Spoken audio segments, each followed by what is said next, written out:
Hello Hello，欢迎回到3分钟热度塔罗频道，我是佐助，大家好，我是晶晶，大家好呀，欢迎你们。那今天是来自一位粉丝的投稿，我们的问题是这段关系还有没有机会复合？那你们已经断联了也没有关系，也可以看，就是断联多久都没有关系，然后没有断联，在拉扯中也可以看。好，那这边我们有3组参照物，这是第一组，然后第二组一个羽毛，然后第三组一个树叶。好，那我们就凭借你心中的直觉默念这个问题，选择你最有感应的一组牌组，我们后面见吧。Hello Hello，欢迎选择第一组的小伙伴们，你们选择到的参照物是这个小果子，但是很神奇的一点是，就在录视频的前一秒，它裂开了，我感觉它要。就是外面这个壳裂开了，里面这个种子才能飞出来。然后我就觉得这是审判牌的一个很好的外应，我先留在这里这个外应。然后我们先请晶晶老师讲一下他的想法。好的，我们的问题是，我和他吧，就你想那个人有没有机会复合，对吧？那就是我先上来直接说一下我的结论。我的结论呢是，我觉得你们有机会复合，但是呢，这个机会没有很大。而且如果你真的想要跟那个人复合的话，我觉得你要付出一些就是异乎于常人的努力，就像刚刚佐助老师说这个外应这个壳，就是我觉得你得把自己打碎一遍，然后再重生，你们这个关系才有可能就是出现新的种子。因为我们毕竟起牌是一张审判嘛，审判其实在我们塔罗里，它还是一张跟考验呐、转折其实是相关，甚至是重生相关的牌，因为毕竟是它是大天使号召大家重生嘛。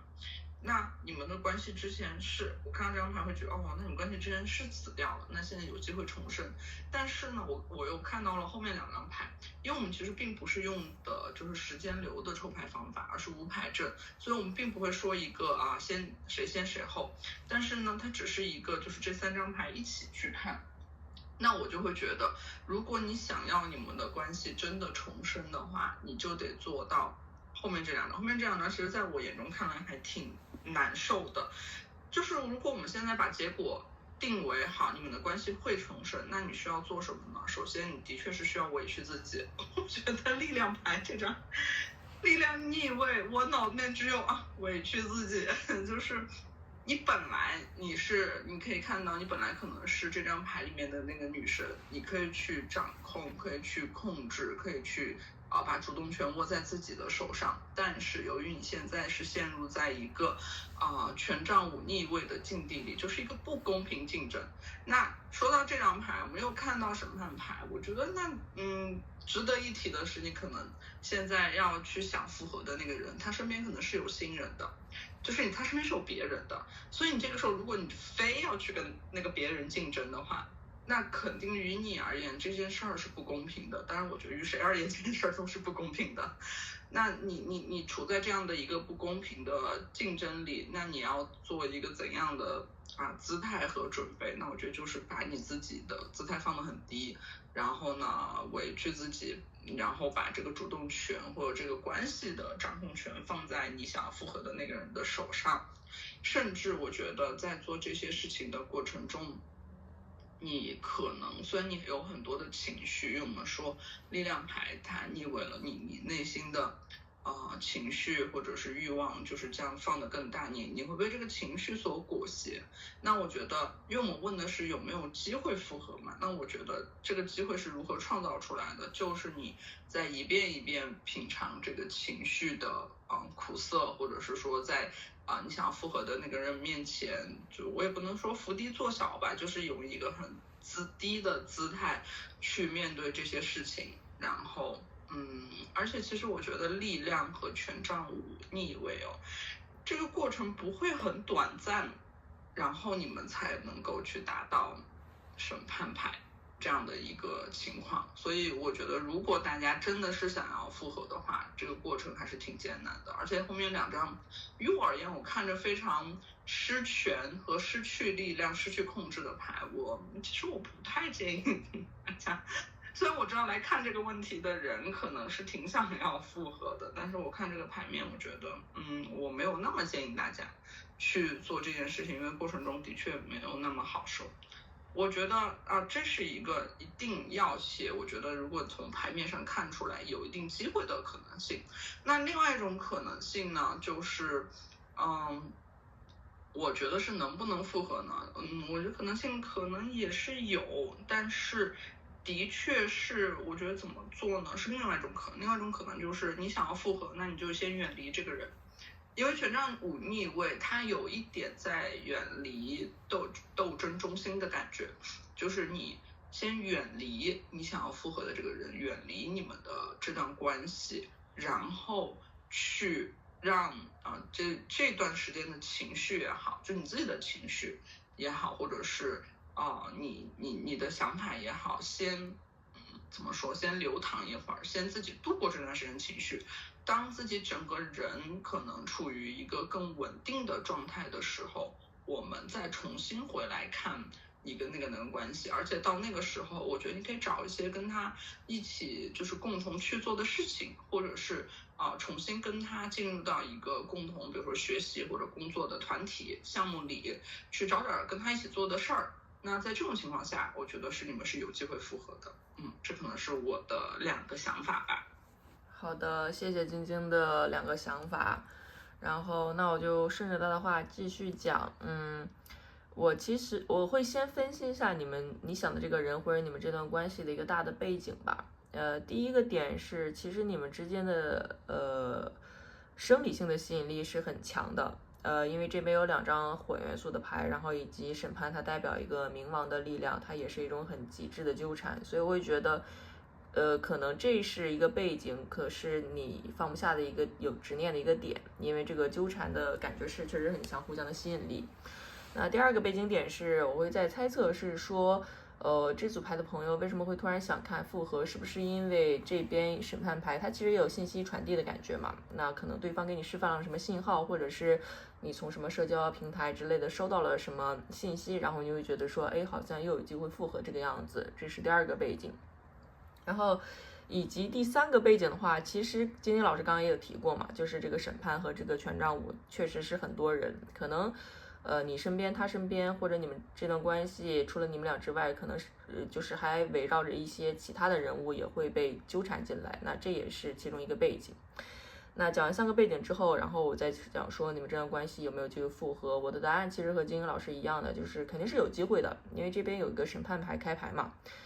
只要天时地利人和这3个点都促成之后，然后其实是有很大的机会复合的。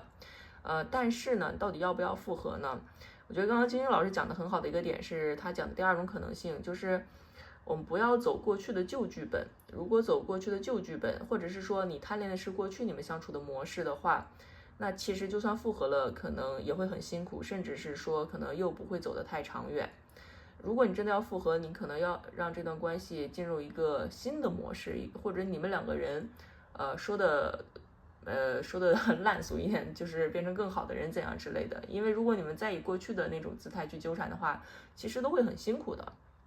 那以及再讲这张力量的逆位和权杖五的逆位，我会觉得是这2张牌的力量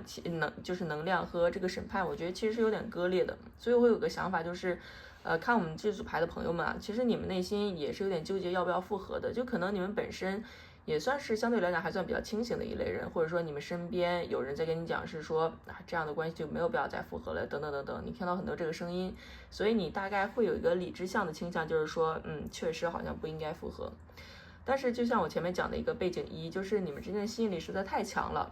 这个吸引实在是让你太留恋了，就是这2张火元素的牌的能量，所以你的那个感官上，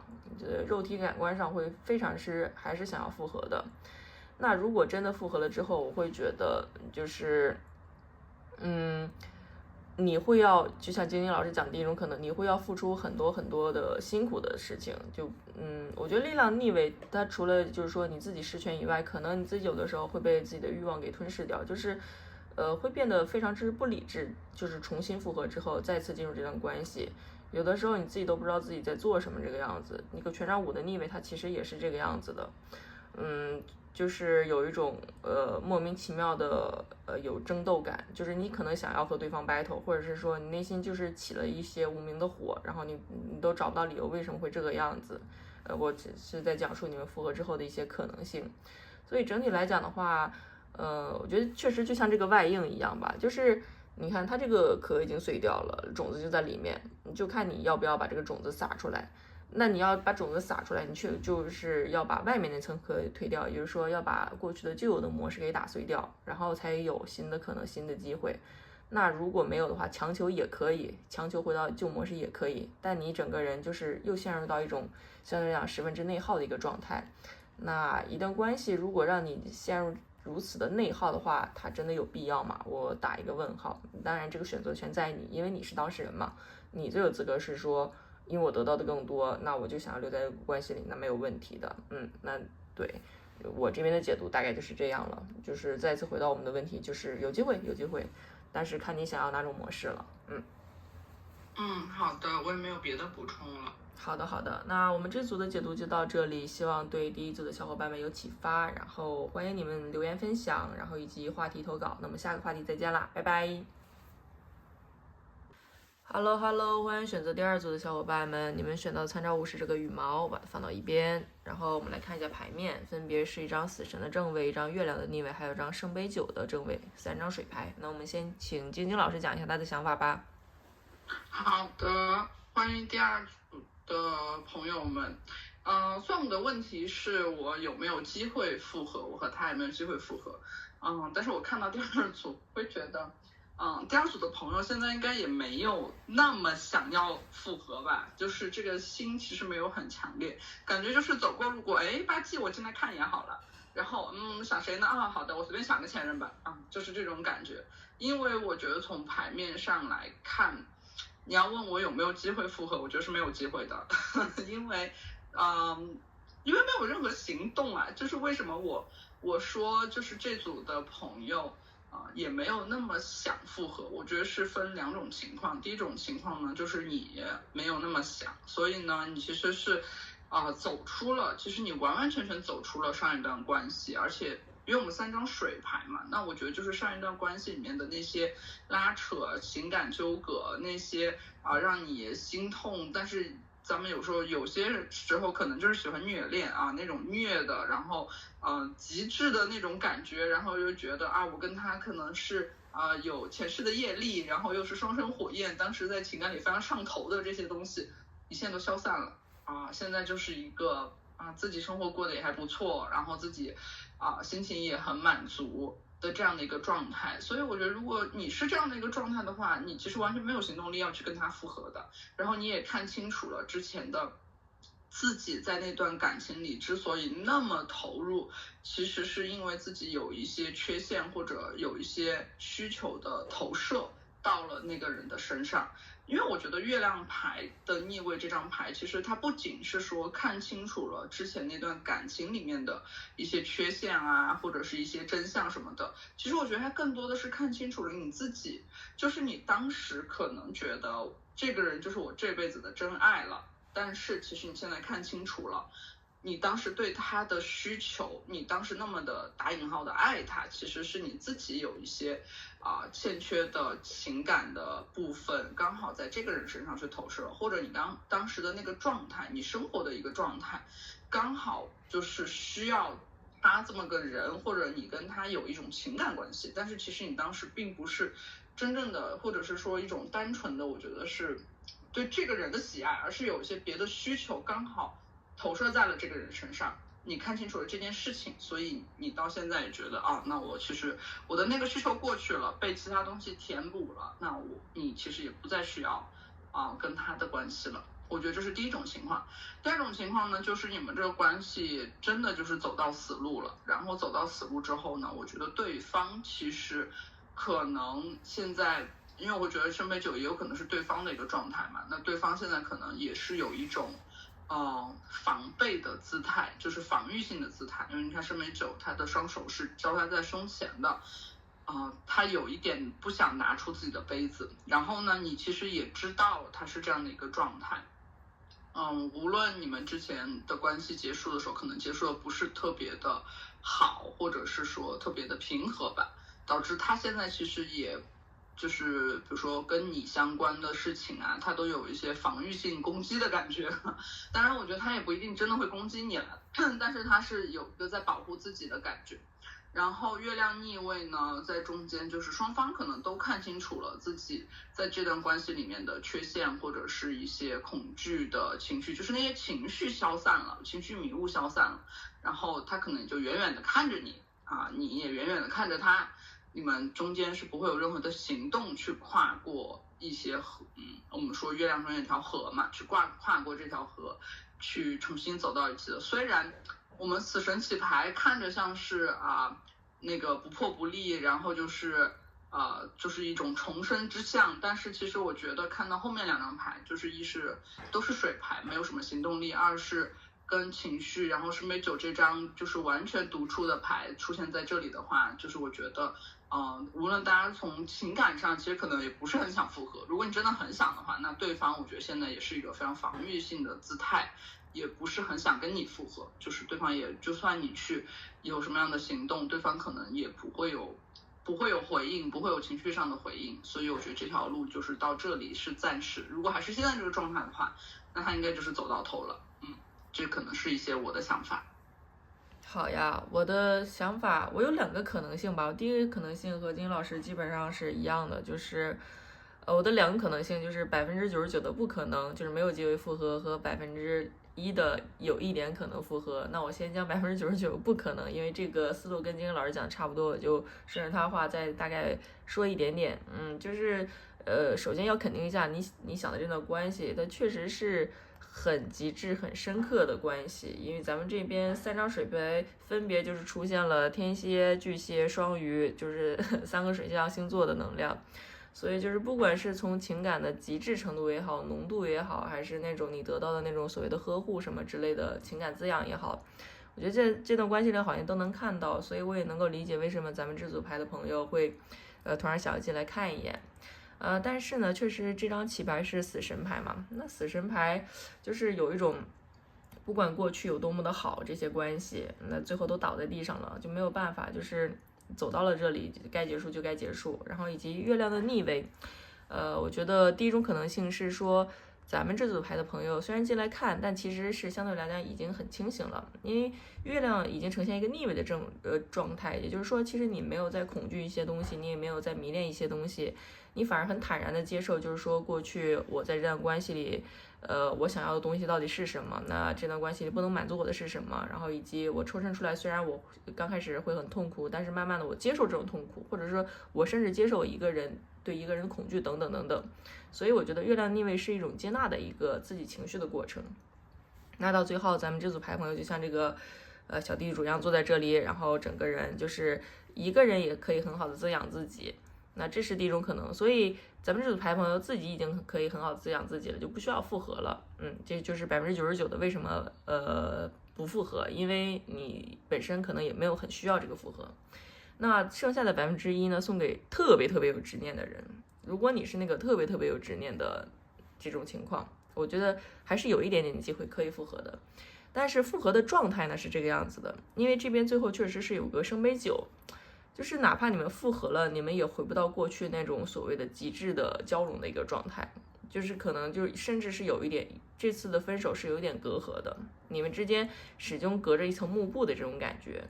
你们之所以能够复合，我觉得是因为你们这段关系首先足够极致，其次有人足够就是豁得出去，就是所谓的我不管，就是哪怕再痛，或者是甚至说卷入什么3方关系我都不在乎，就是我就是要这段关系复合继续下去。那好，其实是可以做到的，但是做到之后2个人就是中间就隔着一层幕布，甚至是有一点你看上去好像复合了，但2个人其实是甚至有一点各过各的这种感觉，就是没有是说回到你想象中的那种所谓的还是重复过去那种很极致的这样一个感情的状态，其实是没有的。对，所以这是那其中的1%的复合的可能性会呈现的样子。那这边就是我的想法了。其实整体来看的话，因为这边确实有一个圣杯9坐镇，所以我会觉得不管过去咱们这组牌朋友情感有多么的纠葛，然后分手之后有多么的撕扯，但是哪怕你现在仍在这个撕扯的月亮这个过程中，但是我觉得最后都是会好的，就是你能够稳住自己的情绪的，你甚至能够很享受自己就是所谓的单身贵族的生活的。因为我觉得咱们这组牌的朋友既然有3张水牌，也某种程度说明你是一个情感很丰富，或者是说你知道如何找其他的比如说用兴趣爱好之类的方式去滋养自己的。那既然你是这样的人，其实你可能也没有那么的需要一段关系来滋养你自己，你自己过得就已经很好了。对，那我就祝福这组第2组的朋友吧，就祝你们不管现在正处于哪个阶段，但是你们终归走到最后都是一个能够自己滋养自己的这样一个状态。那这边就是我的补充了。好的，我也没有别的补充了，我们也祝福这组牌的朋友吧。我才反应过来，我们这组牌朋友的这个选择参照物是羽毛嘛，那我们就祝你们的生活轻盈一点吧。是的，是的，已经走出了死神，走出了月亮，真的得轻盈一点了。是的，是的。好，那就祝福你们，我们下一个话题再见啦，拜拜。拜拜。Hello，欢迎选择第3组的小伙伴们，你们选到的参照物是这一个叶子。然后把它放到一边，我们看一下你们的牌卡，分别是星币6的逆位、圣杯7，还有一张权杖女皇。我刚刚在和晶晶老师讨论的时候，我们说，哎呀，这组牌总算元素没有那么极致了一点，因为前面2组不是大水就是大火，这边还挺均衡的。然后我会先从前面这2张牌来讲吧，就是这个星币6的逆位和一个圣杯7这2组牌很有意思的一点是。你想的这段关系，当你在考虑要不要复合的时候，其实你相对来讲考虑的维度还是蛮多的。就我刚刚提到前面2组元素比较极致嘛，那他们可能就是会偏向某一种生理性吸引或者是情感吸引等等。但咱们这组牌其实也有考虑现实，然后也有考虑你本身的一些对他投射的欲望等等。那我会觉得是说，有一种背景是对方可能身边已经有人或者在处于一段关系，或者是说你身边有人在处于一段关系，因为这边确实是有张星币6嘛，那所以如果要复合的话，势必要做一个现实考量的取舍，就是我要舍弃现在相对来讲比较稳定，能够提供我稳定情绪或者说稳定利益绑定的关系，然后去来复合一段可能已经都不知道会发生什么，但是只是说有很多美好幻想的这样一段关系吗？我觉得这可能是你或者是说对方或者是你们2个人都在考虑的一件事情，就是你们没有说一时上头然后就想要复合，而是切切实实在考虑是说很现实的利益的问题，以及很现实的就是说有的时候我也知道我想复合是因为我对他这段关系有一定的滤镜所在，戴了那种玫瑰色的眼镜，所以才会就是美化了回忆也好，美化了这个人也好，然后所以才会有这个想要复合的这个想法，这个念头出现。我觉得这些你或者对方其实都有考虑到的。那最后其实落到的是一张权杖女皇嘛，其实权杖女皇和前面2张牌我觉得能量是有点不一样的，就是权杖女皇它是一个很自信很有主导力的这样一张牌，那所以我会有这样一种可能性来解读，就是说回到我们问题有没有机会复合，我觉得是有的。如果你想的话，你拿出你的行动力，拿出你的主导力，你是可以的。但是我觉得你未必看得上这段关系了，就可能这段关系你在身处这段关系的时候，你还没有成为权杖女皇，然后在历经了分手之后，你自己有一些经历，有一些成长，然后你逐渐的成长成了这个权杖女皇，然后你成为了一个甚至是很有吸引力的这样一个人，然后当你又自信又有领导力又有吸引力这样一个人，然后你再去回看这段关系，会觉得是说其实好像也没有必要再去捡起这段关系。如果你真的那么想捡起关系，那么很大一部分程度来讲是因为你加了滤镜，就是这个圣杯7，就是你觉得是说这段关系，因为这段关系可能甚至是有点对你来说像白月光的这样一个存在，所以你会觉得是哎呀，这关系这儿也好那儿也好，好像什么都好，但是你内心应该有一个角落也知道它是没有办法落地的。对，所以整体来大家看的话，第一种可能性我来总结一下，就是有机会复合吗？有机会，但是你可能就已经看不上这段关系再去复合了，因为你知道所有的美好都是出于你自己的一个加滤镜的一个考量。那么第2种可能性是说，我觉得干脆来讲的话，其实就是没有机会复合，因为这边确实是有一个星币6的逆位来开端的。我觉得星币6逆位还挺现实的，就是他看关系已经不是说看我们之间的情感交互的模式是怎样的，而是更多的是甚至有点像考虑婚姻的这样一个角度去看，就是很实际。我这样关系里投入多少能拿到多少，比例到底平不平衡？那当你们两个主要是你吧再去平衡的时候，你会觉得其实是不对等的，就是你投入的东西和你得到的东西其实是完全失衡的。那当你看清了这一点之后，不好意思，那当你看清了这一段关系，它其实是付出和收支是不平衡的一个状态之后，那其实是就不会再说想要进入复合的这样一个阶段了。对，所以我觉得就是来看这组牌朋友，要么就只是来看看，就是突然这个标题有点兴趣，然后想看一下白月光，要么就是说你真的想要复合，但是可能真的去推进的时候，你自己会觉得好像也没有必要了，大概是这个样子。那我们听一下晶晶老师的想法吧。好的，我大概的想法跟佐助老师是一样的，但是呢，其实我会觉得，这组如果你真的想要复合的话，我觉得你这组复合的概率会比前两组要高一点，因为我们就像佐助老师最开始讲的，前两组的牌都还挺极致的，而且我会觉得前两组要么就是真的没想复合，要么就是要复合的话，付出的努力太多了，反而这一组其实我觉得还挺落地的。星币6逆位圣杯7，然后权杖女皇，就像刚刚佐助老师讲的，我也非常认同他说的白月光的这件事情，就是我觉得如果你是想复合的话，你可能对这段关系或者对他本人还是有很多的幻想，然后这个东西或者说对于你们共同的生活有很多的想象吧，然后这个东西其实是会支撑你想要去复合或者是拿出行动力的，因为毕竟有权杖女皇，我觉得行动力还是有的，而且它不像第一组，就是第二组时候毫无行动力，第一组就是主动权不在自己手上，反而这一组牌的话，我觉得权杖女皇的主动权是在你们手上的，就是只要你们想，你们做出行动，无论这个行动你要付出什么代价我们等会儿再谈啊。就只要你做出行动，我觉得对方其实是有接纳你们的非常大的可能性的，因为权杖女皇其实是一个非常好的形象，就是无论对方现在身边是有人没人什么状态，你在他们心中，你在对方心中都是一个很好的，无论是你在关系中什么样的是阴性能量还是阳性能量，你在对方心中都是一个很有魅力的，然后一个甚至是我觉得对方对你可能也是会有圣杯7这样想象的一个人，所以我觉得这组牌的朋友，只要你们想，你们有行动，我觉得复合概率其实挺大的。但是呢，的确就像佐助老师刚刚讲的，前面有一张星币6的逆位，如果你们真的想要去复合的话，可能就是要在现实生活中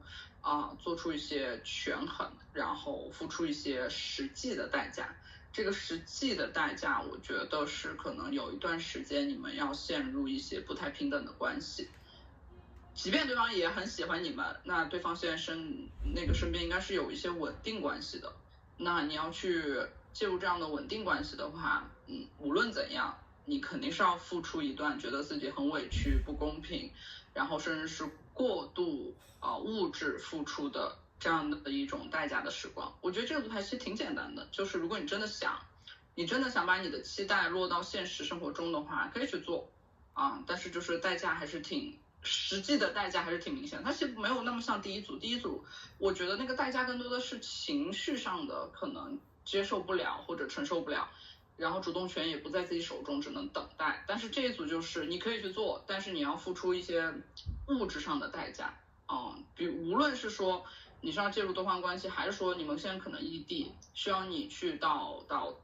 他的身边，甚至去照顾起他的生活，就是承担一些具体的现实生活中的一些责任和义务责任吧。对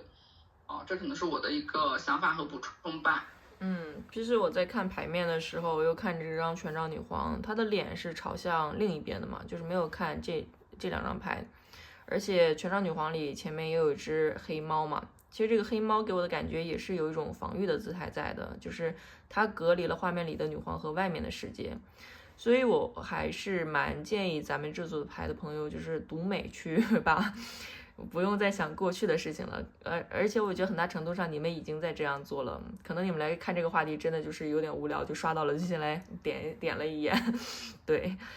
因为权杖女皇在我眼里确实是一张很美好的牌，就是又热情，性格又好，然后又被很多人喜欢，甚至是崇拜等等，就是自己本身有这么好的能量，那就往未来去看嘛，对吧？就不必再往回看了。就祝福咱们这组牌的朋友，就是活得漂漂亮亮的，像这个权杖女皇一样吧。那第3组的解读就到这里了，希望对你们有启发，然后欢迎你们在留言区留言或者是话题投稿，我们下一个话题再见，拜拜。拜拜。